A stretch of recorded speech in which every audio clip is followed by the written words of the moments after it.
की बात करें तो एक नया वायरस जो है वो आया है, जिसकी वजह से लोगों के अंदर डर का माहौल बना हुआ है। सोशल मीडिया पर पोस्ट वायरल होते हैं, जिसे देख के लोग ये कहते हैं कि चीन की तरफ से एक और नया वायरस जो है मार्केट में छोड़ा गया है। क्योंकि बीते दिनों में सोशल मीडिया पर हमने देखा कि ऐसे बहुत सारे वीडियोस और विजुअल्स हमारे सामने आए कि चीन में जो लोग हैं हॉस्पिटल में लंबी लंबी लाइनें लगाकर खड़े हैं, और इस वायरस का नाम है ह्यूमन मेटाफियोर वायरस जो है, और इसके 5 केस जो है भारत में भी डिटेक्ट किए गए हैं। इसी खबर पर है डॉक्टर यूसुफ हमारे साथ लाइव जुड़े हैं, जो कि सीनियर क्रिटिकल केयर स्पेशलिस्ट हैं, और उनसे हम जानेंगे कि हमें किस तरीके के जो है एहतियात बरतने चाहिए, किस तरीके से हमें हमारा खुद का ध्यान रखना चाहिए। जी डॉक्टर यूसुफ, इस वक्त जो है एक नया वायरस सामने आया है, लोगों के अंदर डर है और उसके लक्षण भी बहुत सामान्य है, जैसे कोल्ड होता है, फीवर होता है। तो आप लोगों को क्या कहना चाहेंगे कि लोग जो हैं अपना भी ध्यान रखें और अपने परिवार का भी ध्यान रखें?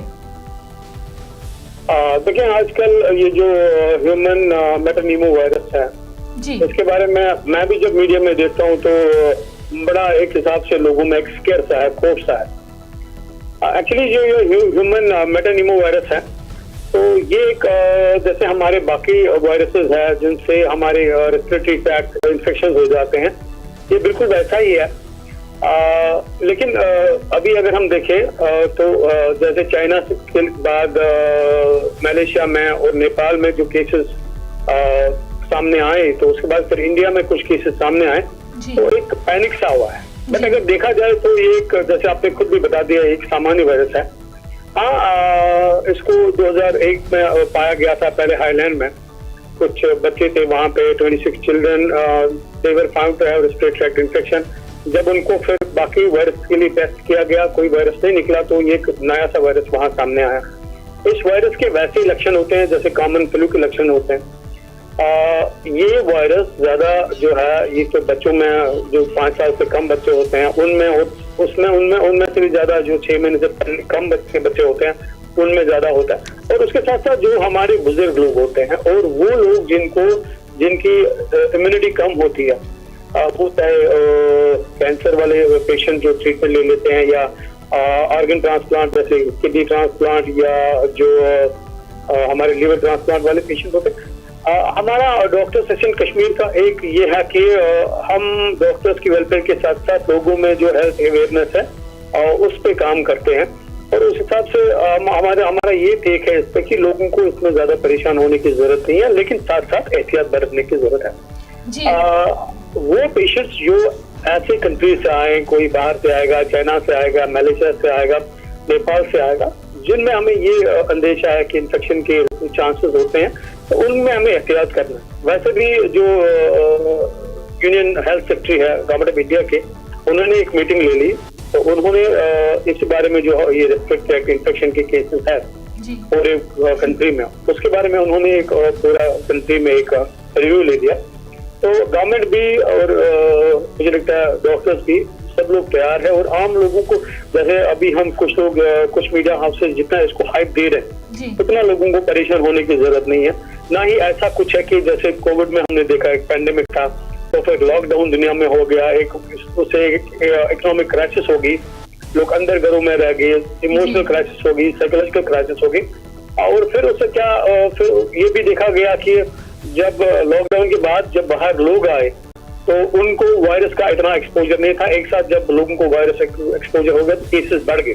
बिल्कुल वैसा कुछ नहीं है, वैसा कोई अभी कोई ऐसा कोई चांस रिस्क नहीं है। बस एक चीज है कि लोगों को कुछ जो पर्टिकुलर प्रिकॉशंस है वो लेने हैं।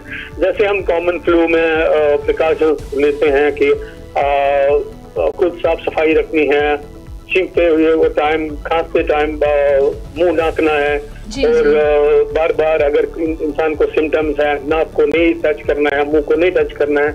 और जब वैसा कोई लक्षण होगा पेशेंट का, तो 95% ऑफ पेशेंट्स वो खुद ही रिकवर हो जाते हैं इन केसेस में। कुछ 5% के करीब पेशेंट्स होते हैं जिनको हॉस्पिटलाइजेशन की जरूरत होती है, और उसमें भी खुदा न खास्ता डेथ का जो रिस्क है वो बहुत कम है जी। क्योंकि सोशल मीडिया पे जिस तरीके से चीन के हॉस्पिटल के वीडियोस जो सामने आए, उसकी वजह से लोगों के अंदर बहुत ज़्यादा डर बैठ गया, और जो कोरोना के टाइम जो हुआ, कह सकते हैं कि लोग जो हैं आधे डर की वजह से ही मर गए कि हमारा क्या होगा।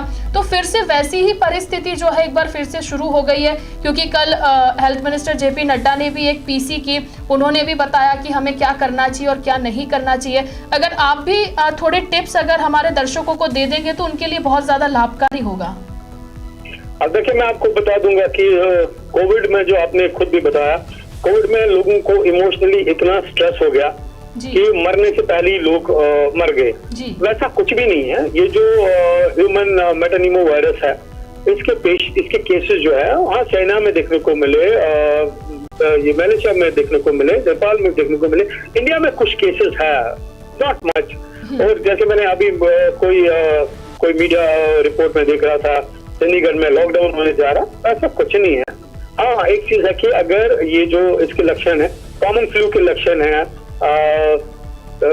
नाक बहती है, गले में खराश होता है, फीवर होता है, बॉडी एक्स होते हैं, और इन सीवियर केसेस में जो छाती में ये जो है दम सब उठ जाता है, सांस लेने में दिक्कत होती है, वो बहुत ही कम है।